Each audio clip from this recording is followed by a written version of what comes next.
Hello candidates, इस video में बताऊंगा मैं इंटरव्यू डे जो था मेरा, उसमें कैसे कैसे क्या हुआ था, स्टेप बाय स्टेप क्या क्या हुआ था, एंट्री से लेके एग्ज़िट तक बता देता हूँ मैं तुम लोगों को सब कुछ, ताकि जिनका पहली बार है उनको दिक्कत ना हो। तो सबसे पहले तो सेंटर पे पहुँचने के बाद थोड़ा दिमाग में डाउट आता है कि क्या क्या अंदर लेके जा सकते हैं, क्या क्या नहीं ले जा सकते।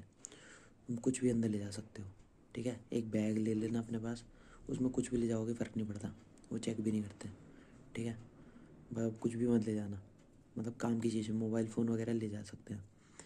पेरेंट्स से बाहर तक ही मिलना हो पाएगा, उसके बाद अंदर सिर्फ तुम लोगों की एंट्री होगी। फिर जैसे तुम लोगों की एंट्री हो जाएगी तब तुम्हें लाइंस में खड़ा कर दिया जाएगा पैनल्स के हिसाब से, ठीक है। जैसे हमारे में 2 लाइंस थी, जिसमें 1 2 3 पैनल तक एक लाइन में थे, और 4 5 6 एक लाइन में थे, पैनल वाले एक लाइन में थे। फिर उसके बाद तुम लोगों से एक लिस्ट दिखाई जाएगी तुम्हें, उस लिस्ट में तुम्हारे नाम लिखे होंगे, एक एक सीरियल वाइज नाम लिखे होंगे, उसके बगल में नंबर भी होगा। वहाँ तुम्हारा फ़ोन नंबर लेंगे और तुम्हारे सिग्नेचर करवाएंगे तुमसे। अब जिस ऑर्डर में नाम लिखे होंगे ना तुम्हारे, मान लो मेरे यहाँ पे 7th नंबर पे या 8th नंबर पे नाम था मेरा, मैंने इतना ध्यान नहीं दिया कि मुझे पता नहीं था, उसी के अकॉर्डिंग सब कुछ होगा। तो मैंने 7th नंबर पे करीब मेरा नाम था, तो उसी के हिसाब से तुम्हारा सब चीज़ होगा। जैसे बायोमेट्रिक और डॉक्यूमेंट वेरिफिकेशन तो कैसे भी हो जाता है, बट बायोमेट्रिक तुम्हारा इसी के हिसाब से होगा, और इंटरव्यू भी तुम्हारा इसी के हिसाब से होगा। अगर तुम्हारा पहला है तो पहला ही होगा। दूसरी बात, अब यहाँ एंट्री लेने के बाद तुम्हें जैसे यहाँ पे साइन वगैरह हो जाएंगे तो तुम्हें भेज देंगे बायोमेट्रिक के लिए। तो ये तो हो गया cover, things that are allowed. Phone वगैरह कुछ भी ले जा सकते हो, पानी वगैरह कुछ भी ले जा सकते हो लिटरली, ठीक है। तो ये भी ले जा सकते हो। अब list of candidates and sequence, ये भी मैंने डिस्कस कर लिया। लिस्ट एक मिलेगी, उसी में सीक्वेंस भी दे रखा होगा, और उसके सामने सिग्नेचर और फ़ोन नंबर लिखना होगा। फ़ोन नंबर अपना लिखना जो अभी तुम फ़ोन जो कैरी कर रहे हो, ठीक है, क्योंकि वहाँ अगर तुरंत तुम्हें कांटेक्ट करना हो तो तुम्हें वो उसी फ़ोन नंबर से करेंगे, ठीक है। तो ये भी हो गया। अब आता है बायोमेट्रिक में। देखो जैसे तुम्हारी एंट्री होगी ना, तुम्हें एक बड़े से हॉल में बिठाया जाएगा, वहाँ पे बहुत सारे कैंडिडेट बैठे होंगे, ठीक है। बड़ा सा हॉल होगा, 2 जगह लाइन लगी होगी, मतलब लाइन नहीं, मतलब 2 ग्रुप्स में डिवाइड होंगे, और उस ग्रुप्स का कुछ लेना देना नहीं है, बस ऐसे एक ग्रुप होगा, ऐसे एक ग्रुप होगा, बीच में पाथ होगा। यहाँ पे वो बायोमेट्रिक वाले, हमारे में 3 जने बैठे हुए थे, तो यहाँ बैठे होंगे, यहाँ पाथ है, और यहाँ बहुत सारी सीटें लगी हुई हैं। तो यहाँ बैठ के तुम लोग बातें बातें कर सकते हो अपनी, सबसे थोड़ा सा कूल डाउन हो जाओगे वहाँ पे भी। और देखो जो फर्स्ट टाइम वाले हैं ना, वो कोशिश करना कि ऐसे नहीं कि लोग सोचते हैं भाई फर्स्ट टाइम वाले हैं तो मैं ही फर्स्ट टाइम वाले से बातचीत करूँगा। देखो मेरे हिसाब से मेरा जो है, तुम्हारा फर्स्ट गोल है सिलेक्शन लेना, है ना, दोस्ती यारी तो करने नहीं गए हो।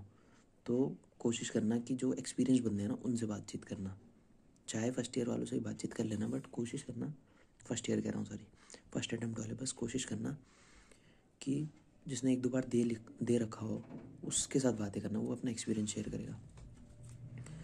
तो यहाँ पे ये सब हो जाएगा। बायोमेट्रिक भी इस सीक्वेंस के हिसाब से होगा, जो लिस्ट है उसी सीक्वेंस के हिसाब से होगा। और बायोमेट्रिक के टाइम पे तुम्हें सिर्फ अपनी आईडी प्रूफ चाहिए, और बस अपनी उंगलियाँ चाहिए और चेहरा चाहिए, ठीक है। तो तुम्हें से फिंगरप्रिंट लगवाएंगे। देखो बहुत बच्चों का ना भी एक बारी में हो नहीं रहा था, तो जो डॉक्यूमेंट वेरिफिकेशन वाले हैं वो थोड़े से मतलब इरिटेट हो जा रहे थे कि तुम पहले से साफ़ करके आओ ना। तो अपना जैसे इंटरव्यू होने वाला हो तो थोड़ा उंगली अपनी जो राइट फिंगर है वो थोड़ा सा क्लीन कर लेना खुद ही, ठीक है। और वहाँ पे जाके बस फिंगरप्रिंट लग जाएगा, और उसके बाद फिर बायोमेट्रिक तुम्हारा हो जाएगा। तब तुम्हें बोल देंगे कि जाओ अब वो डॉक्यूमेंट वेरिफिकेशन के लिए। तो उसके बाद तुम्हें जाना है डॉक्यूमेंट वेरिफिकेशन के लिए। यहाँ पे कोई ऑर्डर नहीं है, यहाँ किसी भी ऑर्डर में डॉक्यूमेंट वेरीफाई करवा सकते हो। अब आते हैं कि डॉक्यूमेंट वेरिफिकेशन में कैसे क्या होगा। जैसे तुम्हारा बायोमेट्रिक कंप्लीट होगा, तुम्हें एक भेज दिया जाएगा डॉक्यूमेंट वेरिफिकेशन के लिए। फिर वहाँ पे सीट्स लगी होंगी काफ़ी सारी, ठीक है। वहाँ जो पहले प्रिपेयर हो जाए आके बैठ जाओ। अब प्रिपेयर इन द सेंस, वहाँ तुम्हें एक फॉर्म देंगे, ठीक है। जैसे बायोमेट्रिक के लिए आओगे, डॉक्यूमेंट वेरिफिकेशन के लिए आओगे, यहाँ तुम्हें फॉर्म देंगे, उसमें लिखा होगा I डैश, यानी कि तुम्हें यहाँ अपना नाम लिखना है, ब्ला ब्ला ब्ला ब्ला ब्ला। फिर यहाँ पे लिखा होगा किस पोस्ट के लिए अप्लाई कर रहे हो तुम्हें, तो तुम हमारे में ये लिखने के लिए बोला था, जो कि यही है CRP-12, ये लिखना है। और जो भी नॉर्मल डिटेल्स भरनी है अपनी, रजिस्ट्रेशन नंबर और क्या था, रोल नंबर और बर्थ डेट, और मतलब जो भी है सिग्नेचर वगैरह, ये सब नॉर्मल चीज़ें जो तुम्हारे कॉल लेटर पे लिखी होती है वो सब भर देनी है, ठीक है। देख देख के चाहे भर दो। अब आता है मेन चीज़ जो होगा, यहाँ पे एक और बॉक्स होगा, वहाँ सीरियल नंबर डले होंगे 1 2 3 4 5 6 7 8। यहाँ पे तुम्हें डालना है कि कौन कौन से डॉक्यूमेंट्स तुम सबमिट कर रहे हो। अब देखो 3 तो तुम्हारे ज़रूरी हैं। एक है आईडी प्रूफ, उसका नाम लिखना, आधार कार्ड है तो आधार कार्ड लिखना, पैन कार्ड है तो पैन कार्ड लिखना। एक तो ये हो गया। दूसरा है डिग्री, कॉलेज की जो डिग्री है, या फिर मतलब ऑप्शन है ना, या तो डिग्री होनी चाहिए, या कंसोलिडेटेड मार्कशीट होनी चाहिए, या फिर सेमेस्टर वाइज मार्कशीट होनी चाहिए। तो इन तीनों में से एक चीज़ ये तो लगानी है। तीसरी हो गई बर्थ सर्टिफिकेट या फिर 10th की मार्कशीट, ठीक है। ये सब लिखने ही है। तीन तो भरे होने चाहिए। अब चौथे पाँचवें छठे देखो ये ऑप्शनल है।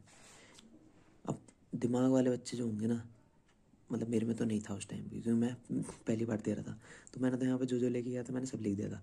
मैंने 12th की मार्कशीट भी लिख दी थी, ठीक है, जिसका कोई यूज़ नहीं है वहाँ पे। और क्या, बस मैंने कि एक्स्ट्रा लिखा था। कुछ बच्चों ने 6 तक लिख रखा हुआ था। कोई करेक्टर सर्टिफिकेट भी दे रहा है जिसकी कोई नीड नहीं। अरे क्यों दे रहे हो तुम, बाद में उसमें कुछ डिफ़ॉल्ट निकल जाता है तो फिर क्या मतलब दिक्कत आ जाएगी बाई चांस, तो क्यों देना। जो मैंडेटरी वही दो। तो जो मेरे आसपास जो 2-3 एक्सपीरियंस्ड बंदे थे ना, उन्होंने सिर्फ 3 लगा रखे थे, तो उन्होंने मेरे को यही चीज़ बताई। और मैंने वहाँ जाके देखा उन्होंने ये सिर्फ 3 मांगे, फिर कह रहे और क्या क्या सबमिट करना चाहते हो। तो मैंने बोला अब लिख दिया है तो ले लो फिर। तो ये भी 12th की मार्कशीट भी मेरी चली गई थी, मतलब फ़ोटो कॉपी। ओरिजिनल वो देख के वापस कर देते हैं, ठीक है। तुम्हारा वो जो फ़ोटो कॉपी सबमिट करोगे ना, उसके साथ ओरिजिनल को वो मैच करेंगे कि कुछ गड़बड़ तो नहीं है, कुछ भी हल्के चेंजेस तो नहीं है। तो बिल्कुल मैच करके तो तुम्हें ओरिजिनल लौटा देंगे, फ़ोटो कॉपी अपने पास रख लेंगे, ठीक है। अब लोग पूछ रहे होंगे फ़ोटो कॉपीज़ कितनी लेके जानी है। देखो मैं 4 लेके गया था, ठीक है। सोच रहा था मैं 3 ले जाऊँ, पर 3 तिगाड़ा काम बिगाड़ा, इसलिए मैं 4 लेके गया था। तो पर वहाँ पे एक चाहिए थी। अब एक और चीज़ बताया तो, वहाँ पे प्रिंट आउट की फैसिलिटी भी थी, फ़ोटो कॉपी की फैसिलिटी थी। तो अगर किसी से छूट जाता है, ठीक है, कोई दूर से आता है या किसी से नहीं आता दिमाग में, या भूल जाते हैं यार, पैनिक बहुत होता है, तो वहाँ जाके और पैनिक नहीं करना है। वहाँ पे सारी फैसिलिटी होती है। जो दूर से आया होता है उनके लिए चाय नाश्ता भी होता है, तो नहीं उसके पीछे नहीं भागना। बट ये सब ध्यान रखना कि ज़्यादा पैनिक नहीं करना है। वो तुम्हें इतना काम फिल करा देंगे ना डॉक्यूमेंट वेरिफिकेशन के मामले में कि तुम भूल जाओगे सब कुछ, टेंशन की बात नहीं है। तो ऐसे करके डॉक्यूमेंट वेरिफिकेशन भी तुम्हारा हो जाएगा। अब आते हैं कि पैनल के अंदर जब जाते हैं तब किस सीरियल वाइज जाते हैं, वो भी इस लिस्ट के हिसाब से जाते हैं। बट एक बात सुनो, वहाँ पे अगर तुम्हारा नाम लिया जाए और तुम वहाँ पे प्रेजेंट नहीं होते तो अगले वाले को भेज देते हैं, क्योंकि पैनल मेंबर्स को वेट नहीं कराना होता है। बट तुम ये मत सोच लेना कि मैं भी यही करूँगा ताकि मेरे को बाद में देना पड़े, पहले ना देना पड़े। तुम्हारा वहाँ नाम लिया जाएगा, तुम वहाँ अगर नहीं पहुँचे तो तुम्हारे लिए तो वो नेगेटिव इम्पैक्ट पड़ गया ना, कि भाई इसका नाम लिया ये नहीं आया, तो ये क्या बात है। मतलब थोड़ा आ सकता है ना कि भाई कितना लापरवाह है ये, वो पहले से रेडी नहीं है। तो ऐसा मत करना, अपने नंबर के हिसाब से ही चले जाना। अब ऐसा कुछ नहीं होता कि किसी का पहले आया है, पहले हुआ है तो उसका कुछ होगा अलग, कुछ होगा अलग, ऐसा कुछ नहीं है। मैंने तो नोटिस नहीं किया। मेरा 6th या 7th या 8th नंबर पे था, इनमें से किसी में एक में था।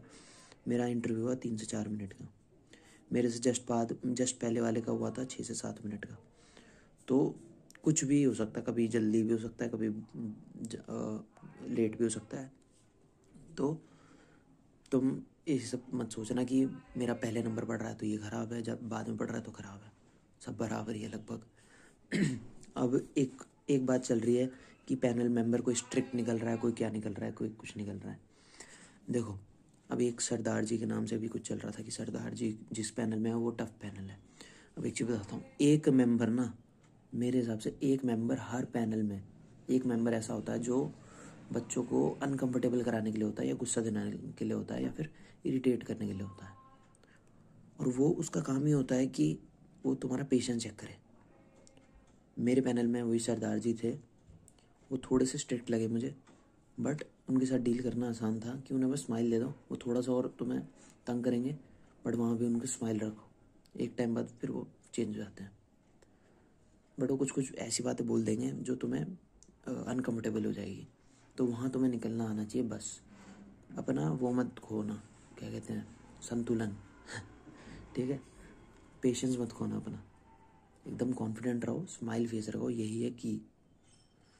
और एक मेंबर अगर वो होगा ना स्ट्रिक्ट, तो बाकी मेंबर अच्छे होंगे। एक ना एक मेंबर ऐसा होगा जो तुम्हें हमेशा अच्छा फील कराएगा। ठीक है, ऐसे ही होता है इंटरव्यू। तो रिलैक्स रहो, कोई भी है पैनल में चलेगा। और अगर तुम्हारे में सरदार जी आ रहे हैं, मतलब जो भी कोई स्ट्रिक्ट आ रहा है, बहुत ज़्यादा स्ट्रिक्ट आ रहा है, तो उसको एक तरीके से प्लस पॉइंट भी मान के चल सकते हो तुम लोग, कि वो जब तुम्हें तगड़ी सिचुएशन देंगे, ठीक है, या कुछ ऐसा हार्श कमेंट पास करेंगे, तो बाकी 4 पैनल मेंबर जो होंगे ना, वो तुम्हें नोटिस कर रहे होंगे कि यहाँ ये बंदा कैसे रिएक्ट कर रहा है, समझ रहे हो। तो वहाँ तुमने अच्छे से रिएक्ट कर दिया ना, तो ये तुम्हारा बहुत बड़ा प्लस पॉइंट होगा। तो ये सब चीज़ें ध्यान रखो, और कुछ भी ऐसे नेगेटिव मत लो। वहाँ जाते ही मूड मत ख़राब कर लेना अपना कि अरे ये रे स्ट्रिक्ट मेंबर है ये तो।